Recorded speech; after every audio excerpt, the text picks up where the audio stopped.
Sanibonani bangani bami, uMam G futhi lo onibingelelayo nanamhlanje. Ngiyanimema-ke ukuthi nisondele nizolalela indaba yethu. Indaba yanamhlanje-ke ikhuluma ngonogwaja nofudu. Niyalwazi unogwaja bangani bami? Niyalwazi ufudu? Hlalani phansi-ke nilalele namhlanje izindaba enizitholelwa nguMam G. Le ndaba yethu-ke ilotshwe yashicilelwa abafundi abafunda ibanga lesibili. Kunonogwaja owayedelela. Wayehamba aqhoshele ezinye izilwane. Wena mvubu, nawe ndlovu, niyizidudla, niyatotoba. Wena ndlulamithi nemicondo, ngingakushiya le kude. Wena fudu negobolondo emhlane, uyisinoko.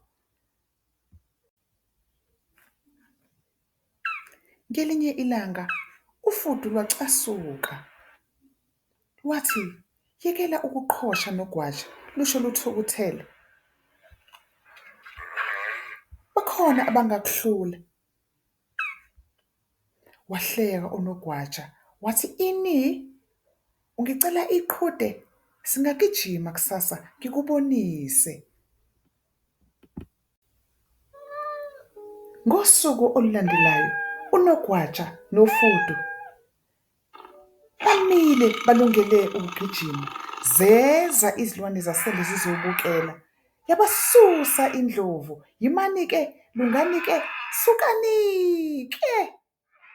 Basuka.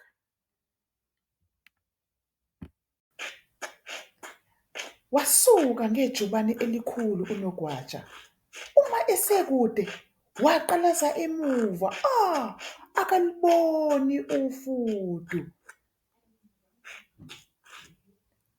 Masinya laqala lana. Unogwaja akathandi ukuba manzi futhi wayesekude kakhulu. Walungisa indawo yokuphumula. Noma lina ufudu lwaqhubeka nokutotoba. Layeka ukuna. Wavuka unogwaja, waqalaza. Ufudu akaliboni futhi. Wasuka unogwaja ngejubane. Wagijima eya ekupheleni ethi uyowina. Unogwaja wathatha ijika. Akazange akholwe. Naliya ufudu liyowina. Unogwaja wagijima ngamandla amakhulu. Wafika kamuva. Ufudu luphumelele bangani bami. Lumehlulile unogwaja. Imvubu, indlovu nendlulamithi zahleka kakhulu. Unogwaja waphoxeka. Ufudu lwamzwela. Siyazi ugijima kakhulu kunami. Uhlulwe ngoba uye wazigabisa waqhosha nogwaja. Kuyeke lokho.